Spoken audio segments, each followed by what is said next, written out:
안녕하세요. 김종업의 경제부동산입니다. 구독, 좋아요 부탁드립니다. 부동산 시장이 급박하게 돌아가고 있습니다. 중국 부동산 재벌 헝다그룹이 산소호흡기를 낀 채로 긴급 자금이 투입되어 우선 숨통은 이어가게 되었지만 여전히 불안한 상황이며 미국 테이퍼링이 빠르게 진행되면서 2022년 금리 인상이 사실상 확정된 상황입니다. 여기에다가 30일 부동산 미래를 결정짓는 중요한 이슈까지 있어서 당분간 긴박하게 추이를 지켜보아야겠습니다. 유료상담은 010-3999-8808 전화 주십시오. 자, 9월 30일 부동산 운명 결정, 헐값에도 안 팔립니다. 부동산 금융불안 두 가지 요소, 우선 이것부터 짚고 넘어가자고요.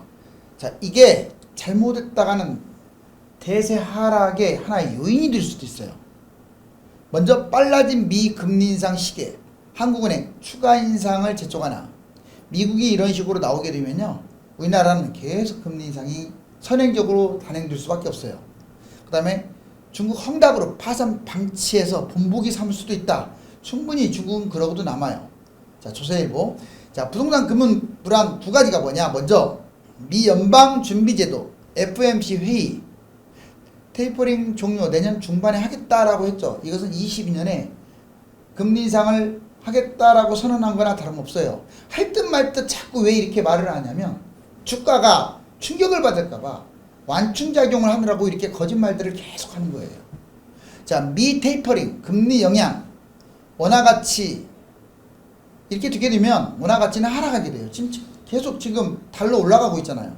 자, 증시, 부동산 이 위험자산이 하락할 가능성이 높아요. 증시도 지금 맥을 못 추고 있고 부동산은 이제 시작이라고 보여지고 코로나 팬데믹 이후에 경제 불안 요인이 지금 계속 증가하고 있습니다.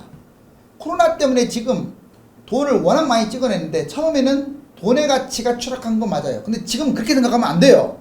돈이 최고입니다. 지금 돈이 최고예요. 왜냐? 이 돈 때문에 집값하고 주식의 거품이 너무 커져버렸어요. 이때는 돈이 최고고 주가나 부동산은 쓰레기라고 보면 돼요. 자, 이제 중국 헝다그룹 파산 위기 장기화, 헝다 증시 20% 폭등, 디폴트 위기가 상당히 일단 우선 감소된 것처럼 보이지만 우리나라 주가가 빠르게 회복을 못하고 있잖아요. 지금 이거는 지금 장기화될 것으로 보여져서 그래요. 미 파월 의장은 헝다 문제가 중국에 국한됐다 해서 지금 다우하고 나스닥은 크게 뛰었었죠. 그렇지만 자, 2022년 3월 만기, 내년 3월달 만기 달러화 채권 지급을 하겠다라고 뉴스에서 안 나왔잖아요. 아직 이게 벌써 문제가 있는 거예요. 중국 정부가 헝다그룹 충격 완화를 위해 서서히 해주는 척 하다가 이제 어느 정도 파산 절차로 가는 거 아니냐라고 말하는 전문가들도 꽤 있습니다. 가계부채 집값잡기 해법 결국 30일 정도 해서 4인의 경제수장, 이번에는 4명이 만나죠. 자, 가계부채 집값 해법이 나올까 4인 경제수장 다음 주 한 자리에 홍남기 경제부총리, 미 FOMC 페이터링, 그 다음에 테이퍼링, 그 다음에 중국 헝다 위기 등 리스크, 집값 거품, 가격 조정, 이 폭락, 이 부분에 대해서 집중적으로 지금 이제 이야기를 나눌 것 같아요. 자, 2주를 하는 총재, 가계부채 집값 급등, 이 두 가지. 이게 결론적으로 이 네 사람의 공통점은 가계부채하고 집값 거품 폭등이에요. 벌써 이 사람들이 집값 거품이 심하다라고 지금 경고도 한다는 것은 이거 아주 안 좋은 거예요. 지금 정부에서 이렇게 기관에서 이렇게 말하고 정도면은요, 이제는 신경 써야 돼. 자꾸 이 사람들 비웃으면서 맞서려고 싸우려고 하지 말고. 유동성 긴축 강화, 이제 돈을 더 이상 찍어내지 않고 서서히 걷어들이겠다. 추가 금리 인상도 시사했고요. 그 다음에 고승범 금융위원장, 가계부채 자산 과열됐다. 그렇죠. 위험자산이 주식이 부동산이 너무 뛰었죠. 금융 불균형이 심각합니다. 소득이나 이런 부분들에 비해서 너무 이렇게 위험자산만 올라가고 있고, 대출 억제 강력하게 진행할 것으로 보이죠. 지금 계속 대출 중지 확대하고 있습니다. 자, 정은보 금강원장 오늘 처음 등장하는데 금융 플랫폼 DLF 이거 좀 요즘 시끄럽지 않습니까? 뭐 카카오라든가 교보생명, 우리금융 뭐 지금 항소도 하고 난리인데 아무튼 이게 지금 당면 문제들 결국 이 네 사람은 거시경제금융회의라는 명목하에 이제 회의를 할 거예요. 30일 금융시장의 어떤 리스크 확산이라든가 자산 거품의 관리, 취약계층 금융 지원 이런 부분에 대해서 의논을 할 거예요. 무엇보다도 부동산 하락에 대해서 이제 공조를 하고 있고요. 집값 거품, 금융 불균형 야기했다. 그러면 집값을 서서히 연착륙시키겠다는 뜻이에요. 서서히 떨어뜨리겠다는 뜻입니다. 누가 그러더라고요. 집값이 반토막 나면 나라가 망한다. 아니 그러면 집값 세 배나 뛰면 나라가 안 망했습니까? 다 거짓말이에요. 자, 30%, 70% 폭락해도 나라 안 망해요. 물론 이제 위험 요인은 늘어나겠지만 그런 엉뚱한 말들 하지 마세요. 대출 규제 강화, 빚두, 연끌, 부채 이거 규제. 지속적 금리 인상 아마 10월이나 11월 추가 금리 인상이 거의 유력해 보이고요. 2022년에도 자, 총 최대 4회 이상 금리 인상이 지속될 수도 있다. 자, 이제 부동산 예상 폭등락 일정. 그럼 앞으로 지금 언제나 떨어지나요? 언제 올라가나요? 뭐 여러 가지 말이 많은데 지금 과거의 패턴, 사이클 그리고 인공지능의 어떤 결과를 갖다가 따져보면 빅데이터 결과상 부동산 폭등락 일정을 한번 보면 가장 중요한 게 정부 정책, 코로나 변수. 여러분들 지금 집값이 왜 뛰고 있다고 생각해요? 좀 선거철이라 민감하긴 하지만 저는 중도론이라고 했어요. 지금은 정부가 제 역할을 못하기 때문에 집값이 뛰는 거예요. 다른 이유 없습니다. 물론 뭐 돈도 많이 찍어냈고 코로나 때문에 뛰는 것도 맞아요. 그렇지만 우리나라는 진작부터 뛰었고 다른 나라보다 더 뛰었잖아요. 지금도 방치하고 있는 거 맞잖아요. 결국은 새 정부가 해줘야 할 일 같아요. 여기 보면 2022년 1년 정도 집값이 오를 거라고 저는 봐요. 이건 옛날부터 얘기했잖아요. 왜냐? 지금 집값 안 잡기 때문에 올라간다고 하는 거예요. 뭐 코로나 때문에 뛰는 것도 아니고요. 자, 여기 보세요. 대선, 지자체 선거도 남아있고 아마 급진적으로 집값을 잡으려고 하기에는 한계가 있지 않나라고 해서 지금은 여기서 왔다 갔다 하지 않을까라고 예측을 합니다. 그렇지만 오래 못 가요. 결국 2023년 이제 본격적 하락. 그러니까 2022년 1년 동안 올랐어도 2022년 하반기라든가 내년 하반기나 새 정부 출범이잖아요. 그러면 본격적으로 23년부터 하락 시작할 거예요. 거품, 연착륙이 이제 진행되고 코로나 어느 정도 진정될 것으로 보여요. 코로나가 완전히 없어지진 않더라도 뭐 치료제가 나온다든가 뭐 이런 식으로 하향세. 이제 코로나는 감기처럼 끌고 갈 가능성이 커요. 평생. 2026년 전후로 이게 2022년이나 3년부터 떨어지기 시작한다면 바닥은 어디냐? 이때가 바닥이 될 가능성이 크겠죠. 3에서 5년 사이클 바닥입니다. 그리고 대충 한 2026년을 좀 잘 지목하세요. 이때 또 공급 물량도 많아요. 상승폭 커가지고 대폭락할 가능성이 커요. 그럼 또 한 번 올라간다. 그럼 언제부터 올라갈 가능성이 크냐? 이 연도가 정확하진 않아요. 대략 그렇다는 거지. 그 다음에 2021년 이후 한 4에서 6년간 또 올라가겠죠. 그런데 여기서 조심할 게 있어요. 다 뛰고 다 신고가 찍는 게 아니에요. 지금은 집값이 8년째 뛰다 보니까 솔직히 미친 집값이라는 말이 맞아요. 근데 이때는 제대로 된 대통령이 정권을 잡게 된다면 이렇게까지 안 뛰겠죠. 자, 지역별 양극화가 좀 심화될 가능성이 있어요. 즉 서울은 땅이 좁아서 폭락 후에 신고가를 찍을 가능성이 높지만 경기도라든가 광역시는 툭 떨어졌다가 회복도 못하는 곳들이 널려 있을 것 같아요. 왜? 집이 남아돕니다. 분명히 말했지만.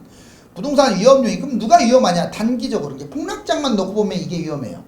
고가 아파트, 비싼 아파트는 다 위험하고 대부분의 아파트들 다 위험해요. 평형도 중요하지 않아요. 이제는 소형도 거품이 심하잖아. 가격이 많이 뛴 것은 다 위험하다. 그런데 장기적으로 위험한 것은 달라요. 이제 떨어진 다음에 또 회복을 할 거 아니에요. 그럴 때 장기적으로 위험한 것은 지방이에요. 지방. 그 다음에 아파트가 아닌 것들이 위험한 거예요. 수도권도 외곽이 위험한 거예요. 왜? 신도시가 너무 많으니까. 이제 지금 집값이 계속 왜 올라갈까요? 자, 대출이 막혀도 매수 욕구가 지금 계속 있어. 왜? 집값이 지금 올라가고 있으니까. 30대 이하 절반이 갭 투자를 한다. 참 눈물 날 일 아닙니까? 자, 아시아경제에서 나온 건데 집값 상승 요인은 크게 4가지로 정리해 볼 수 있어요. 자, 먼저 20, 30대 연끌.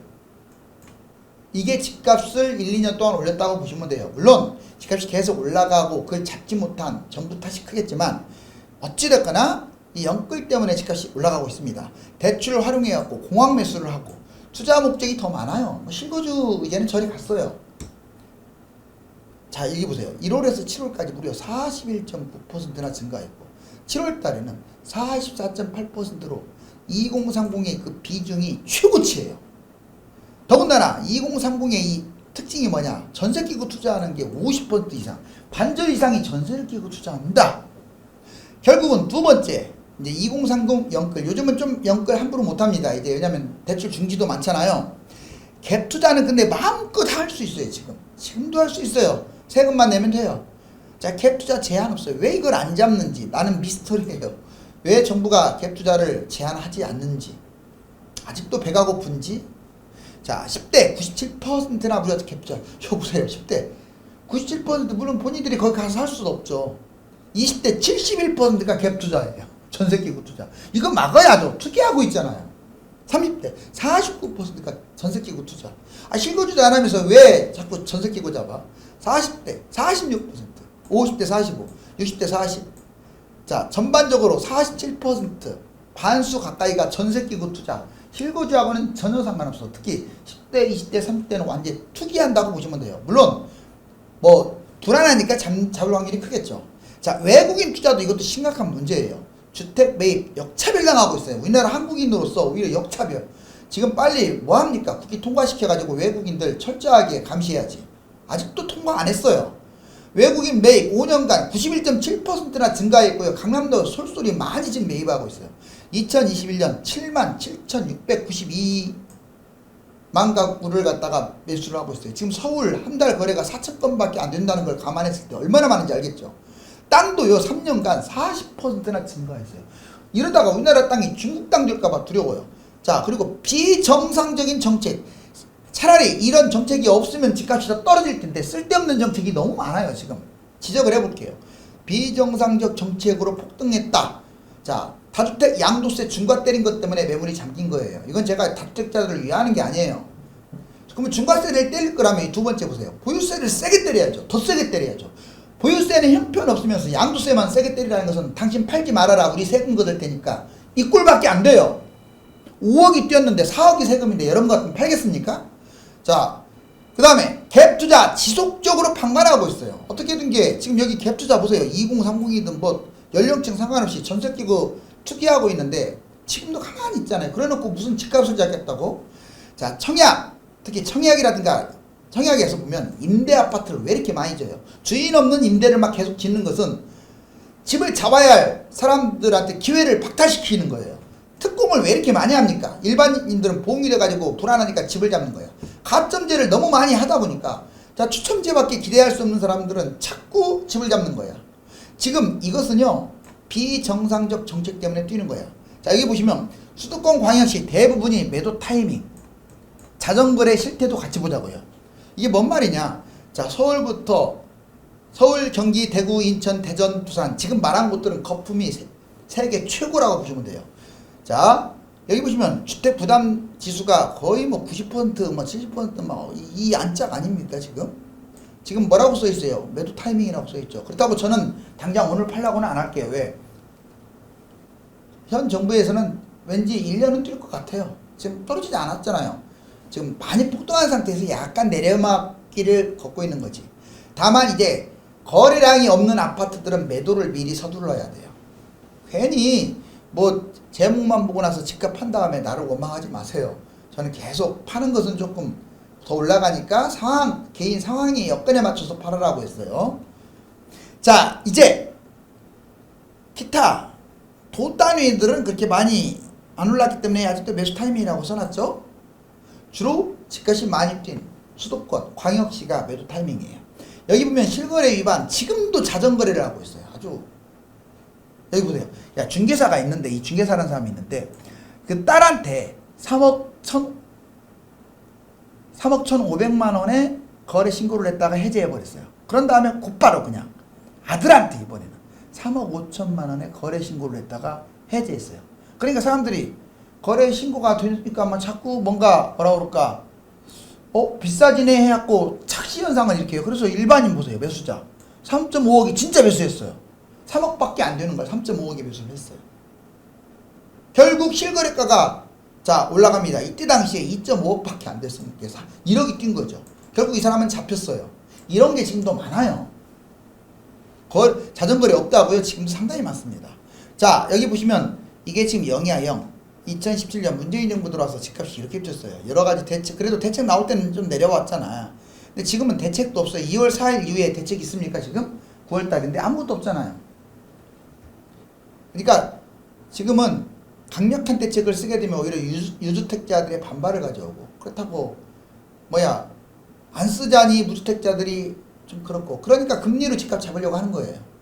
어찌됐거나 그래서 이제 뭐 무조건 상승한다는 건 아니지만 1년은 올라갈 것으로 보여요. 근데 변수도 있습니다. 4가지. 자, 먼저 금리 인상이네. 이게 좀 계속 진행되고, 자, 해외 부동산 이슈가 문제가 되면 21년부터 빠질 거예요. 올해부터 빠질 수도 있다 이거예요. 확률은 낮아요. 근데 그 다음에 22년 내년에 나는 빠진다고 보는데, 내년 하반기 정도 3월달 대통령 선거, 5월달 정부 출범, 6월달 지자체 끝나고 하반기부터는 아마 빠지지 않을까. 1년도 채 안 남았어요. 자, 공급 확대 23년. 이제 23년은 거의 많은 전문가들이 이때 다 빠진다라고 예측은 하는데, 물론 폭등 문제는 25년까지 올라간다고도 하죠. 지금 이렇게 지금 높은 데서 위치하고 있잖아요. 높은 데서. 여기 보세요. 이게 0인데 어느 때보다 높죠, 여기. 지금 집값이 상당히 높은 상태예요. 다만 거래량이 없다라는 게 차이점이야. 자, 이제 보면 부동산 시세 크게 오른 상황에서 지금 하향세를 띠고 있다. 그럼 근거 자료 보여드릴게요. 먼저 KB 시세. 자, 여기 보면 수도권, 전국, 오대강시 지금 수도권 내려가고 있잖아요. 여기 보세요. 지금 9월 13일자 이제 이번 주 거는 내일 나옵니다. 이거 오늘이나 내일 이렇게 내려가고 있잖아요. 물론 엄청난 상승세예요. 이게 0이니까 아직도 전국도 내려가고 있죠. 5대 광역시는 그대로고. 자, 그 다음에 부동산 1, 2세 자료 보자고요. 자, 9월 16일자 보시면 매매 보세요. 매매 파란 거 쭉 떨어졌네. 여기 내려왔잖아요. 지금 최근 들어서 가장 낮네요. 자, 그리고 한국감정원은 수도권 서울이 그대로 좀 내려온 상태에서 그대로 전반적으로는 하향세를 띠고 있는 건 맞아요. 그렇다고 해서 이게 내려왔다고 해서 마이너스가 아니잖아요.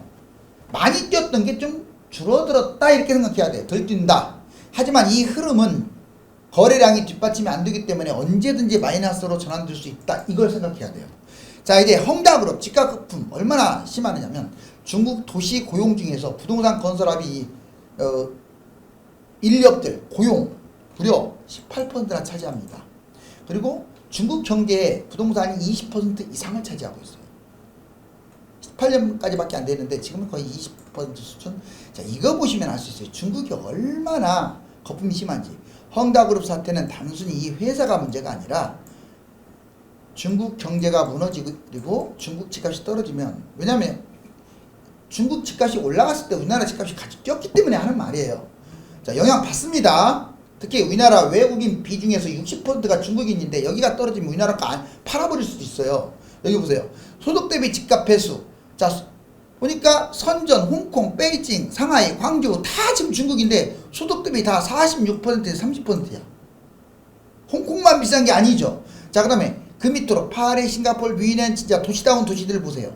20%다 이하, 10%밖에 안 돼. 서울은 안 나왔는데 이 사이야, 사이. 서울은 여기 다 제꼈어요, 여기. 이 정도 보시면 돼요. 광주 바로 밑에. 얼마나 집값 거품이 심한지 알겠죠? 자, 이제 2030 패닉바잉.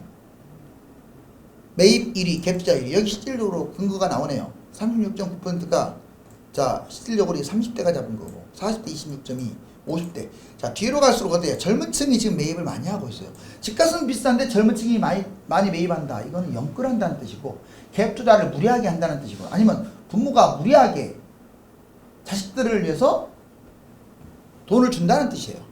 증여한다는 뜻이겠죠. 자, 대출 맡겨도 매수 욕구 30대 이하. 근데 30대가 매수를 해도 실거주를 하면 좋은데 갭 투자를 하고 있어요. 갭 투자. 여기 보세요. 19세 이하 97%, 29세 이하 71%, 39세 이하 49%, 49세 이하 46%. 지금 보면 10, 20, 30 세대는 그냥 사실상 투기하고 있어요. 투기. 자, 전문가들 집값 추적이 오른다. 이게 전문가들이 다양하게 있는데 다 오른다고 해요. 떨어진다는 사람은 없어요.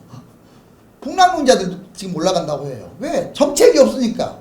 말은 안 해요. 저는 노골적으로 시원하게 말하잖아요.